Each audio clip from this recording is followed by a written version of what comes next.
I don't know if that was the initial spark, but I saw it with my own eyes that all of these movie theaters, they began to desegregate. And it was an amazing thing in the mid-40s, late 40s.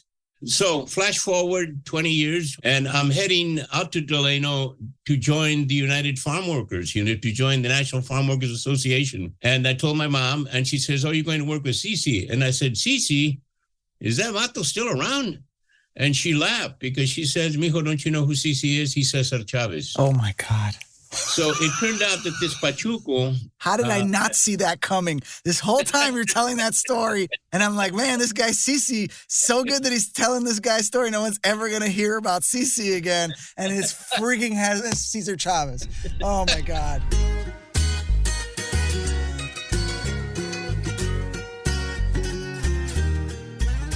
Welcome to More Than a Movie, a podcast that gives you a behind-the-scenes look at your favorite movies. I'm your host, Alex Fumero. Last season, we did a deep dive on American Me. This season, I'll focus on a different movie each episode, feature interviews with the biggest actors, directors, writers, and producers behind them, and pay special homage to the history of Latinos in film. When I was a whippersnapper studying at NYU Tisch, we had a lot of theater studies classes, and needless to say, a lot of those names had Eastern European endings. They were English names like Shakespeare, German names like Brecht. So you can imagine how inspired I was to be presented with the name Valdez as one of the pioneers of the American theater. And so I went out on a limb and I asked the one, the only Luis Valdez to join me today to talk about a film that in season 1 came up over and over and over and over and over again when we were talking about American Me, which is Zoot Suit. So without further ado, I'd like to introduce Luis Valdez, everybody. Well, hello. It's my pleasure to be here. Luis, thank you so much for being here. So much of your work is rooted in, and Zoot Suit is rooted in your own background. I wonder if just for maybe folks that don't know a lot about you, like where are you from and how did you get started telling stories? Well, I was born in Delano, California, which is in the Great Central Valley of California. It's the breadbasket, essentially, of the country. It's where most of the vegetables and fruits come. And the winter gardens, are not just in Texas, but also in California in the San Joaquin Valley. But in any case, because it is a large agricultural valley, it needs a lot of farm workers. And so ever since about the 1870s, agribusiness took root there, and they went to the labor force of the Native Americans, but that didn't work out.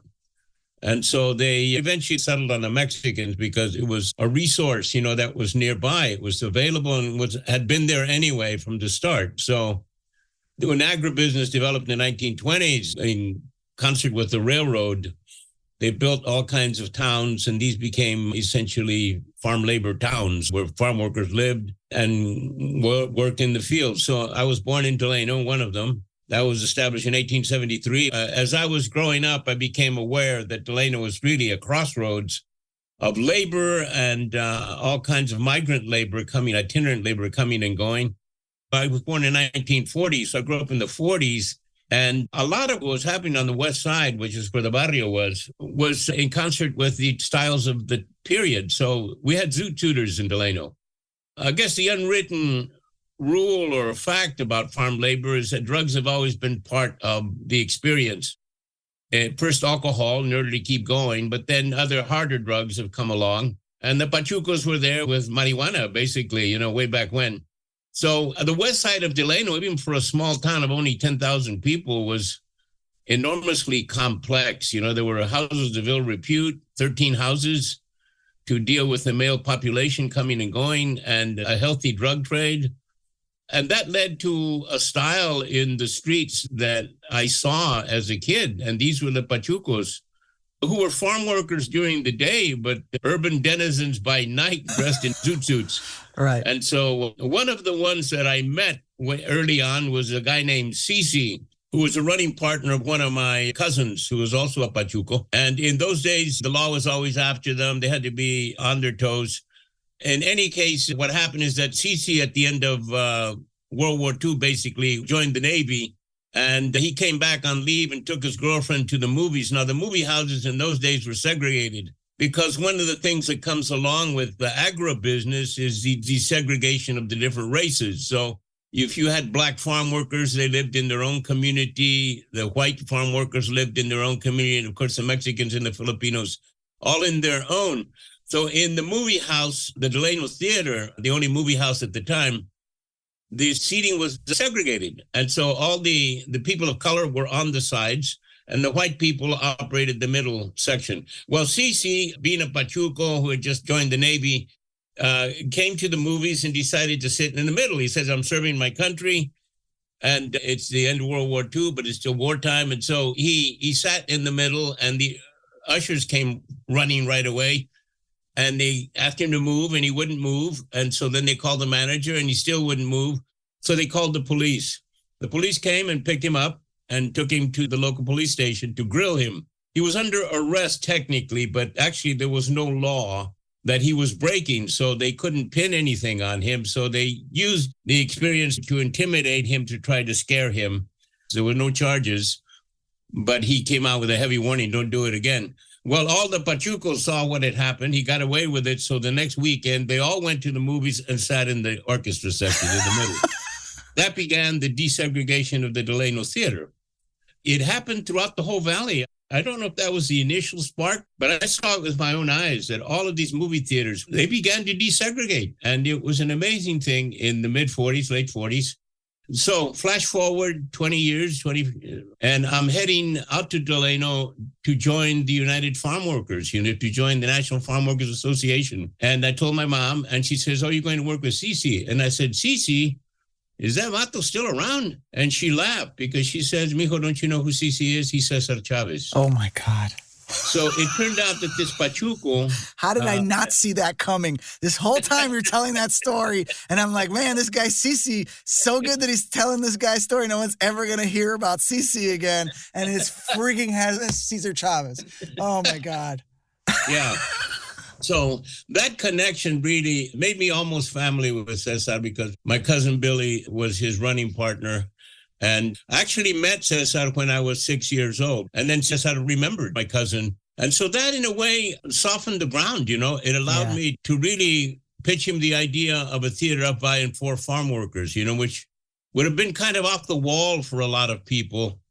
Yeah. But Cesar had a great sense of humor, and he was a rebel underneath it all. And so he was able to absorb that whole idea. For folks who don't know, that was the birth of Teatro Campesino. Yes, that was when we launched the Farm Workers Theater on the picket lines of the Delano Grape Strike. He was quite honest with me. He said, there's no money to do theater in Delano. There are no actors. There's no stage. There's even no time to rehearse. We're on the picket line night and day. Do you still want to do it? And they said, absolutely, Cesar. They had a growing mass movement.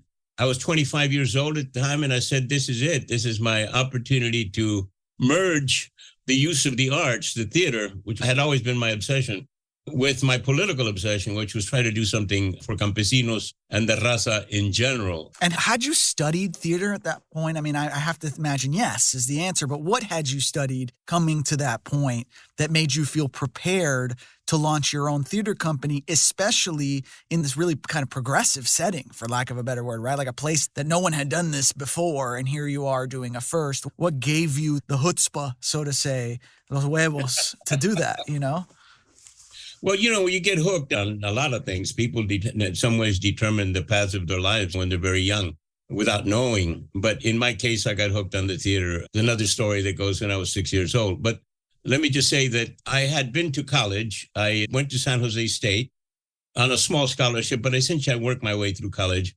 This is 1958 until 1964. The reason it took 6 years is because my first year I was a math and physics major.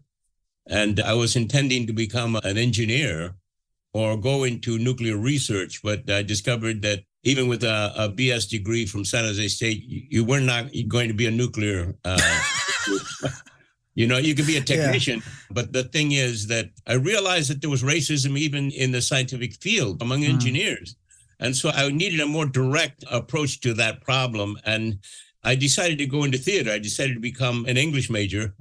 And I graduated with a degree, a BA in English in 1964. Were your parents at that time, did they think you were insane? Were they like, you were almost a scientist. What are you doing? You can't make money to do an English degree? What was the reaction? Well, God bless them. My mom and my dad were proud that their older sons got an education. And of course, they helped. The scholarship that my dad gave me is that he essentially excused me from the responsibility that all the older kids in a Mexican family, particularly the sons, have toward their family, that you have to go to work and help support your siblings. And I was able to help them later in life, but not before. It didn't matter as long as we could support ourselves and had good jobs. Again, they had no idea what a risk it was for me to say I'm going to be a playwright. Yeah. But at the same time that I decided on that track, I decided that in some ways my destiny was in my hands because I had been creative all along since I was a kid. So years later, I went to Cesar Chavez, to Cici, and I pitched him the idea of a theater of, by, and for farm workers. Now, by this time, I had been to college, and I was aware of theater history, and I knew that there had been no such thing as Latino or Chicano theater. There just wasn't. I had looked, I tried. There was a woman named Josefina Negli, Tejana from San Antonio, of Polish descent, who was born in Monterrey, Mexico.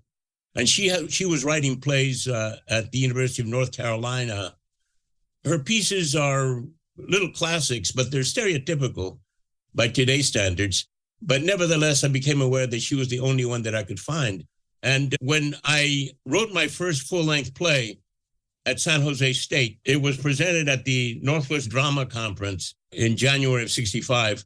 And they had two distinguished playwrights attend. William Soroyan was one of them. The other one was John Howard Lawson, who was a playwright and a screenwriter, the founder of the Hollywood Screenwriters Guild, first president, and also one of the Hollywood 10. And these two godfathers were at my first play, and they embraced me. In their commentaries, they said, this is an important play. It's a Mexican-American play. It's the first expression in the American theater that speaks to the Mexican-American experience, which is true.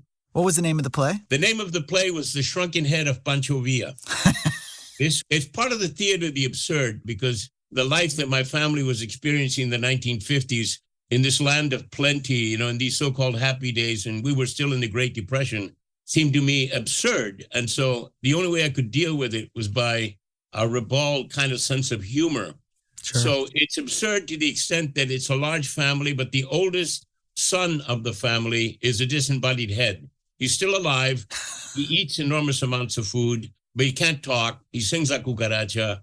He's crawling with lice, which turn out to be cockroaches. So, we're talking absurdity here. Yeah. But in a symbolic sense, what it addressed is really how I felt about my family in the 1950s, as migrant farm workers living in the barrio and really trying to express a Chicano reality in symbolic terms. So The Shrunken Head of Pancho Villa became my first full-length play. At the college level, it was a tremendous success. It's been produced off and on since then.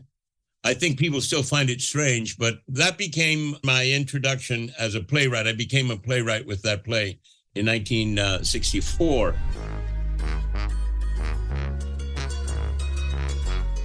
I think people still find it strange that we have to advertise to pay for podcasts. But then when I ask you to Venmo me $1,000, it's, quote, a problem. We'll be right back.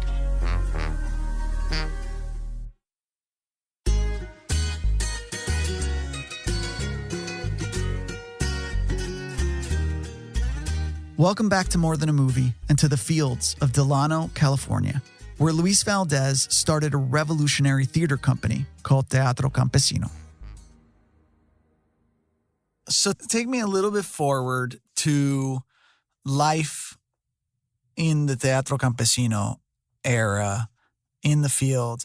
Maybe you could tell us a little bit about what that was like and what was different about Teatro Campesino from any other theater. Well, again, I mentioned Delano, and here's another inspiration that fed the teatro in a way, is that when I was about 6 years old, we were back in Delano. And at that time, the 16th of September celebrations were huge. It was Mexican Independence Day. And in Delano on the west side, they would pull out a stage on automobile tires and block a street and they'd festoon it with red, green, and white bunting and Mexican flags, and there would be mariachis playing, and then there would be speakers. Suddenly, the west side of Delano became Mexico. But what really impressed me is that on the stage, they would introduce speakers, and sitting on that stage were living survivors that had ridden in the revolution with Pancho Villa, occasionally Zapata, but mostly Pancho Villa. And that really impressed me, the fact that I saw all these orators getting up, men and women, speaking about the revolution and about the fight for common justice and stuff. So I adopted that. I said, this is something that I can relate to. So when I went back to Delano, all of that was gone, you know. Essentially, they weren't really doing this, he says, Septiembre anymore. They had rammed the freeway to the west side, and they had destroyed the old meeting hall, the Comisión Honorífica in Delano. But I met Cesar Chavez on the same street. They used to celebrate the 16th of September, and he was speaking to a crowd, and this was a couple of weeks into the strike. I was living in San Francisco, working with a San Francisco mime troupe, and I found out about the strike, and so I had to go check it out. And I went, and there I saw him giving a speech, and he was very mild-mannered, and I had to stretch to really understand what he was saying because his voice was so soft. And then he said, we're going to have some vivas, and I say viva, everybody says viva back. And so he said, viva la causa, and everybody said, viva la causa, you know. And I said, well, why is he having to give this instruction? Why doesn't he just do it? You know what I mean? I had seen it as a kid, and we've seen movies, just do it. But that wasn't his personality. He wasn't histrionic in that way. So I said, well, maybe I can help here. Maybe I can do something here. You know, one of the things about Teatro Campesino that's so cool is that it's also like a moving theater, right? And that there's this rich tradition in Mexico of I think it's called El Carretero, right? Or there's this idea of a vaudeville theater that moves from kind of field to entertain the working class. Was that part of the formative experience of Teatro Campesino as well? Yes, most definitely. It was the carpas, las carpas de Mexico. Las carpas, yeah, there you go. Yeah, they gave rise to Cantinflas. And I've often described that the teatro exists somewhere between Brecht and Cantinflas. But the point of origin of Cantinflas was las carpas, you know, these tents that they'd set up. And all of that groundwork in the fields, in the movement to not only organize Chicano power, but to tell Chicano stories, culminates in this. It was 1943. As soldiers marched overseas, young people stepped to the beat of the big bands. And something was brewing in the streets of America. Flash, June 3rd, 1943.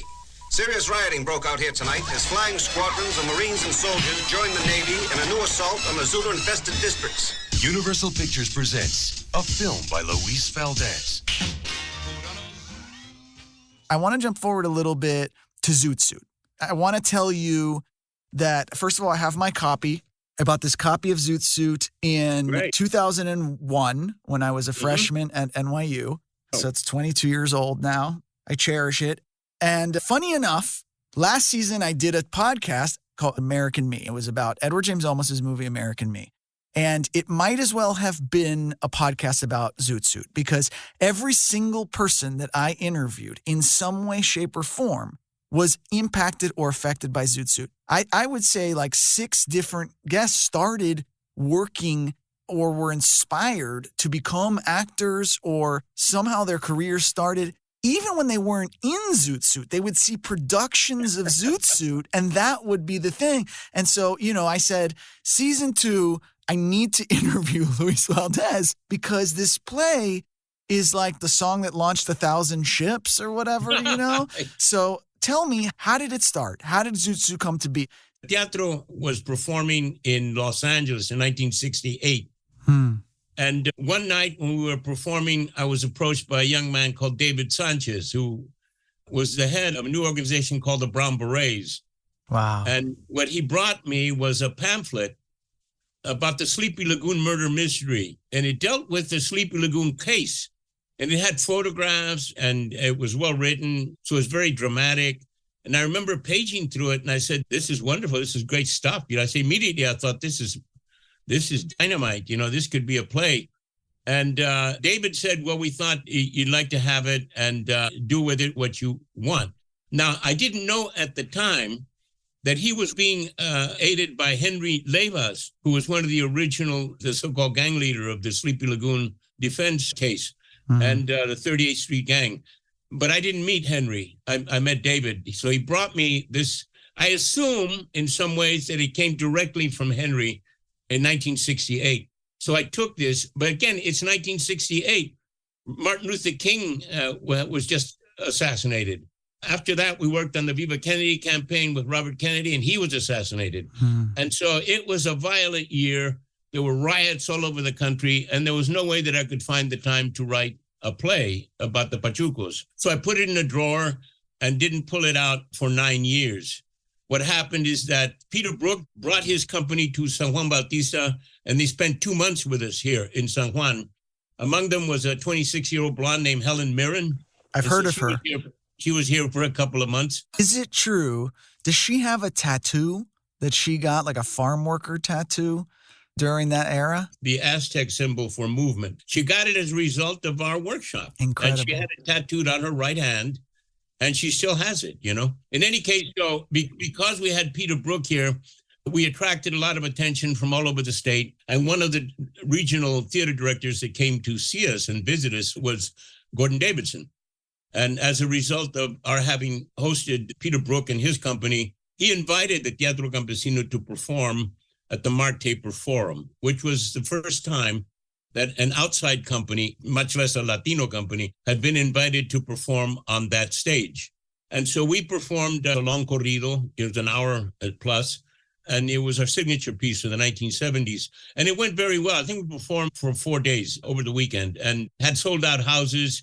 And right away, he saw that there was potential in the Latino audiences. So in 1977, he invited me to meet with him to discuss a new thing that he was starting called New Theater for Now, which he wanted to commission playwrights to write about the history of Los Angeles.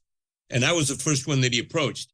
And so then I brought up the idea. I went back to the pamphlet, the Sleepy Lagoon murder mystery pamphlet, and I brought that with me and I showed him. He said, I've been thinking about the Zoot Suit riots. So what happened then is that we coincided and met on the same page. And I decided then to write a play about the Sleepy Lagoon murder mystery and at the same time, the Zoot Suit riots. And he commissioned me. And so I wrote a play, you know, and in this early spring of 1968, we performed what was called Baby Zoot, which was the first draft of Zoot Suit. And I began to introduce different elements. I didn't have the Pachuco in there at the beginning, but I had already written a play in 1970 called Bernabé, in which El Pachuco makes his first appearance as the moon. And I said, El Pachuco needs a play of his own.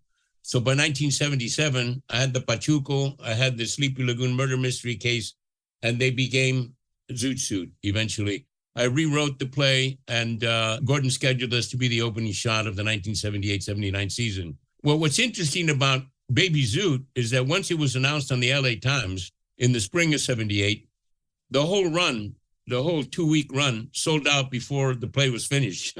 People were already buying tickets.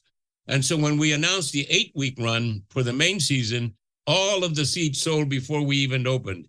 So already we could tell that there was such a demand in the LA community, particularly the Chicano community in East LA.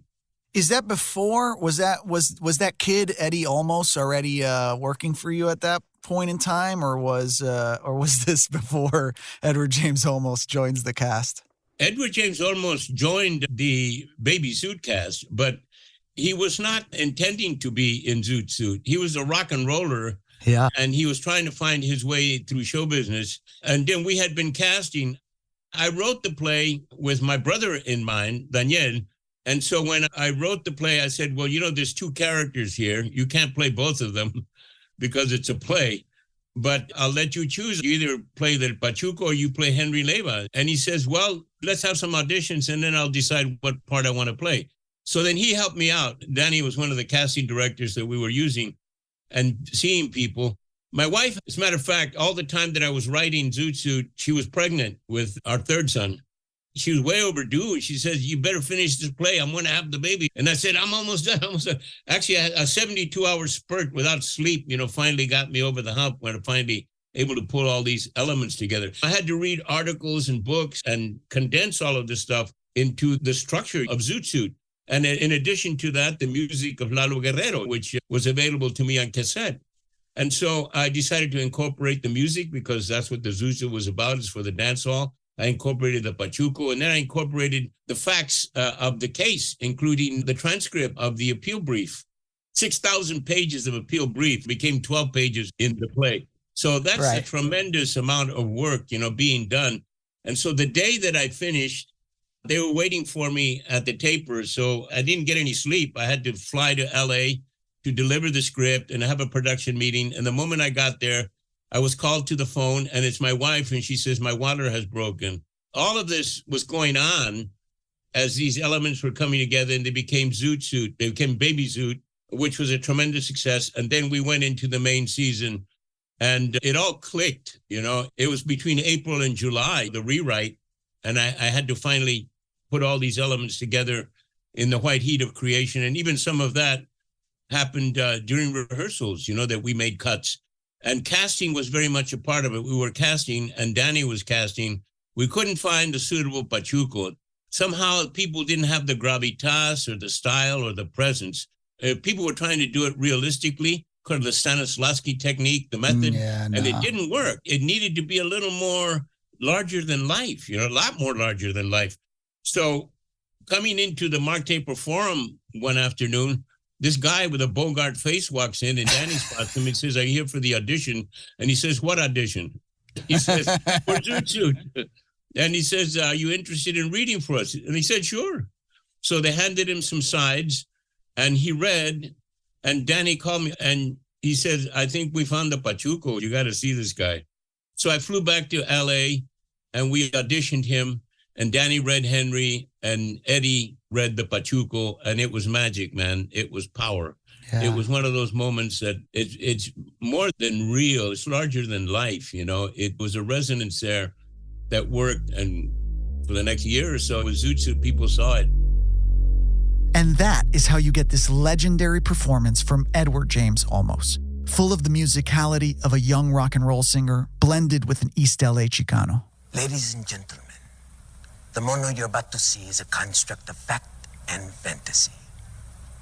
But relax, weigh the facts, and enjoy the pretense. Our Pachuco realities will only make sense if you grasp their stylization. It was a secret fantasy of every vato, living in or out of the Pachucada, to put on the Zoot Suit and play the myth. Mas chucote que la chingada. Pues órale!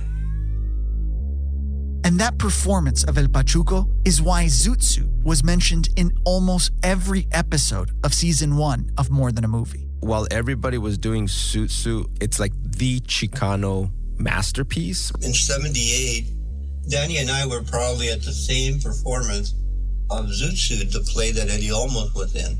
And when I saw it, I was like, that's what I want to do. I thought, oh my God, I'm playing a Chicano in this film, even though I am Chicano, but these people in this play, they were so connected to their Chicanismo. I'll never forget, 77, I graduated from law school, and in 78, I saw Zoot Suit. A lot of impact. And I think I remember Andy Garcia talking about. Of course. He had pretty much the same goals, and that was to tell this incredible story, tell our history. From the way I understand it, Zoot Suit is this massive success in Los Angeles. It goes on to run for quite some time, and it goes to Broadway, and it doesn't really take off on Broadway. And yet, people wanted to make it into a film. That sounds like a little bit of a roller coaster of like, oh my God, we're going to Broadway. Just kidding, we're not, but we are going to make this movie. What was that like for you? Well, it's a total roller coaster. There's no question about it. I mean, in some ways, I believe we all have the power to envision our future and to make it real. It starts in our heads. So one of the things that I had imagined when I was working on Zoot Suit, being a West Coast person, being a Chicano, and relating to Los Angeles as a home base, I knew that I could go from the Mark Taper Forum and the successful stage run, even for a year at the Aquarius Theater, and then touch Hollywood, make the leap and become a film. What I didn't compute was New York. I didn't compute Broadway. That wasn't me. That was Gordon. Yeah. Gordon had come from New York, and he had taken other plays with great success and won Tonys, on Broadway. So when I was offered the possibility of New York and Broadway, I had to think twice. Actually, the move from the Mark Taper Forum to the Aquarius was a big one for me, because the Mark Taper Forum seating, at the time, was 750 seats when we were running Zoot Suit. And the Aquarius was 1,200 seats. Wow. So that's almost 500 more seats to deal with. But in that case, we went to Hollywood, and suddenly there we are. We're selling out, 1,200 seats every day, 8 performances a week, and the houses were packed. And so when the offer to go to New York came up, they offered me the Winter Garden Theater. And again, I don't know if you know New York theater, but the Winter Garden Theater is a grand old lady, man.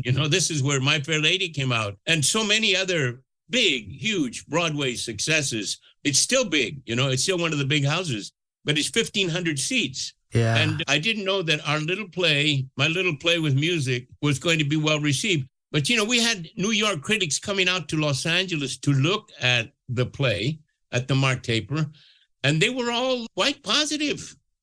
All of them. Right. They said, sure, I think this will work. So we went to New York with great expectations, and I had to make room in my own imagination as to what that meant. So suddenly there we are, coming into the grand old lady of Broadway, which was the Winter Garden Theater, going all the way back to the 19th century. What should have happened is that there should have been an adjustment here. Again, the revival of Zoot Suit a couple of years ago at the Taper actually had a set, Well, that's more or less what we needed in New York, way back when. Yeah. But we went with the empty black space, and it was very easy for critics to say that there wasn't enough substance to the production, because they were used to big sets and they were used to surprises. And here we were asking the audience to use their imaginations. Right. And they didn't want to do that in New York. Also, they were hostile. We had a scene in which the Pachuco was chased into the house by the sailors in Los Angeles, and we got away with it at the Aquarius and at the Taper, and people accepted it. Well, the first time that we did it in New York, in the first preview, someone stuck out their leg and tripped Eddie Olmos in the aisle, just deliberately. Where did this happen? In New York at the Winter Garden, the first night. Wow. And so Eddie said, they're hostile out there, and I'm not going out there. So we changed the blocking. We kept it all on stage. But already there were people that were very hostile towards Zoot Suit. Zoot Suit was not welcomed in New York. Let's face it. And also, there are a lot of ads, which is how we justify a lot of episodes of this show. We'll be right back.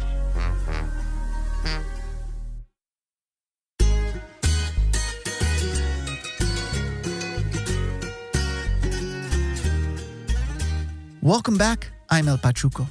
Broadway didn't go so well for Zoot Suit, but this podcast is called More Than a Movie, not more than a Broadway show. So how did this little play that could make its way to the silver screen? So then the Broadway run doesn't go great, but the upside is you get to direct a feature film, right? Tell me what that was like. What was this first sort of step into Hollywood for you? Well, you should know that before we opened up Broadway, I was offered $500,000 for the rights to the film, to the play, rather, an option, $500,000. Now, that's a lot of money. $500,000 in 1979 is the equivalent of about $2.1 million today. Well, there you go. That's what they were offering me for the rights. But then I said, well, what about the screenplay? Who gets to write the screenplay? And I said, well, okay, we'll give you the opportunity to write one draft. And I said, well, what about the direction? And they said, no, that's out of the question. We need a real movie director. You're not a movie director. So I pondered it, told my lawyer, I'm not going to take it. He was a little shocked because he was ready for a nice payday. Yeah. And I said, no. And so he didn't fight it. He says, okay, well, you have to take your chances. And so I said, I will take my chances. And so after we crashed in New York, we went back to L.A., and I began then to reconceive Zoot Suit as a movie. I didn't write a screenplay, but I had treatments of what I wanted to do with it. And before Tim Burton came along and did Batman, I had a similar idea that I had El Pachuco up on the skyscrapers in LA, and the big towers, and being able to fly through the air and land and do stuff that was magical. I wanted a superhero on the screen. So I went around and pitched it around to people. And the response that I got is, what you're talking about is a $20 million movie now in 79. That wasn't the height. There were movies being made already for 100 million, but 20 million for a novice director seemed outrageous. So I couldn't get anybody to agree. So my idea stayed in treatment form. But then I got a call from Ned Tannen, who was the president of Universal, to come in for a meeting. And Ned Tannen tells me, yeah, I want to do the movie. He says, what are your plans? And when I told him, he said, well, we can't do 20 million. Why don't we just do the play? He says, let's just shoot the play. And I found out that what they had in mind is they wanted me to put it on videotape and then blow it up to 35 millimeter print. No. And I said, that's ridiculous. And they wanted to give me a budget of $750,000, which was peanuts for Universal. And so I said, no, I can't do that. So anyway, we negotiated. And eventually, after a lot of talk, we got to a budget of $1.2 million and a 13-day shoot schedule. Oh, my God.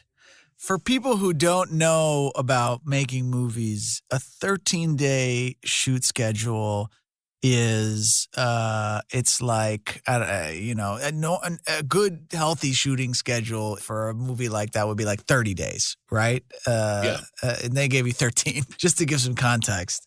It's not even 2 weeks. 13 days is not even 2 weeks. And also, it impacted on everything, because with 13 days, you can't move around. You haven't got time. You can't waste time going from location to location. And so the more I analyzed it, the more it seemed to me that, okay, I have to do the play, but then I want to adapt the play into a cinematic universe. I want it to be a film, not just a play on film.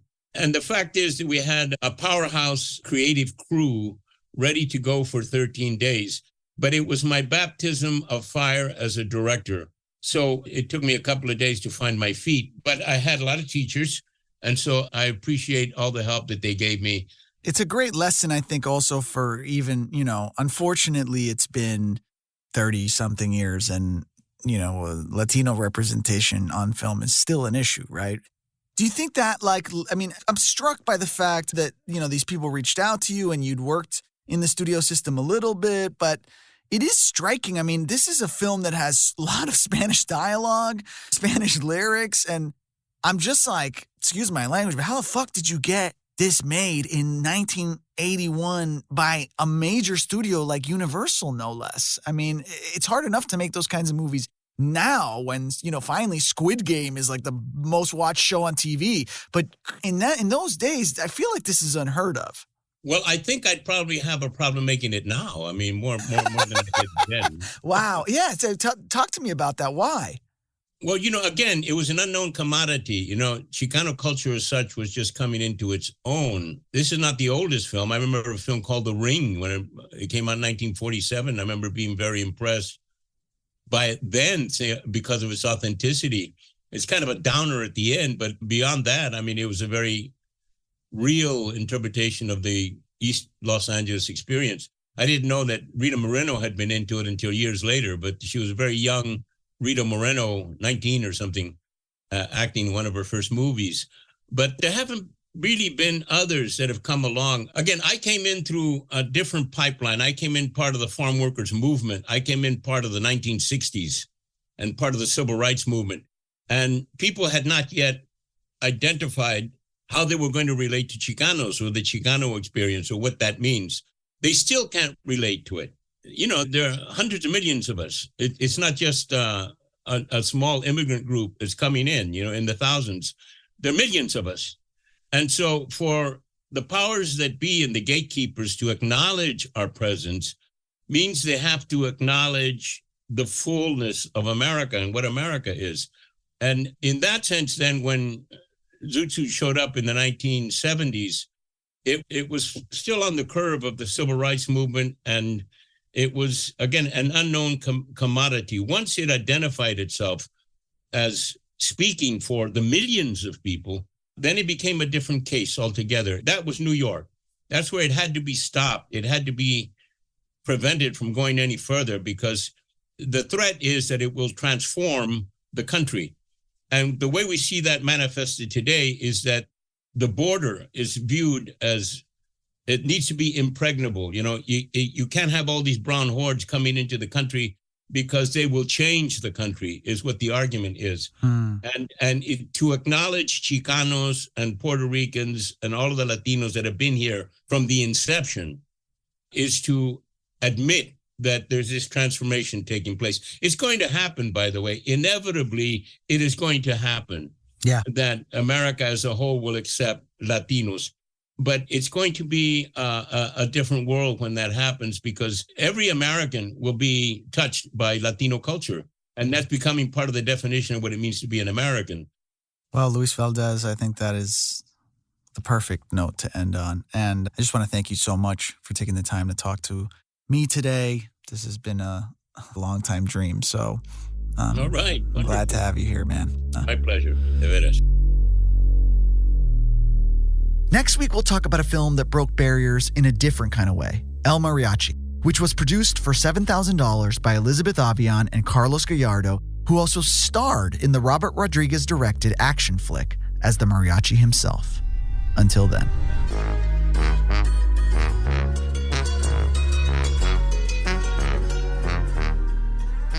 More Than a Movie Season 2 was produced by Chloe Tagliagambe with the help of Reynolds Gutierrez and Veronica Hernandez in partnership with iHeart's My Cultura Podcast Network. Hosted by me, Alex Fumero. Edited by Rose Reed and Chloe Tagliagambe with the help of Saida Quevedo. Executive producers are Carmen Graterol, Rose Reed, Isaac Lee, and me, Alex Fumero. Sound design by Gonzalo Messi. Original music by Golden Minds, Darko, and Iame. Recorded at JTB Studios and Vaudeville Sound. Our executive producers at iHeart are Giselle Bances and Arlene Santana. For more My Cultura podcasts, listen to the iHeartRadio app, Apple Podcasts, or wherever you get your favorite shows.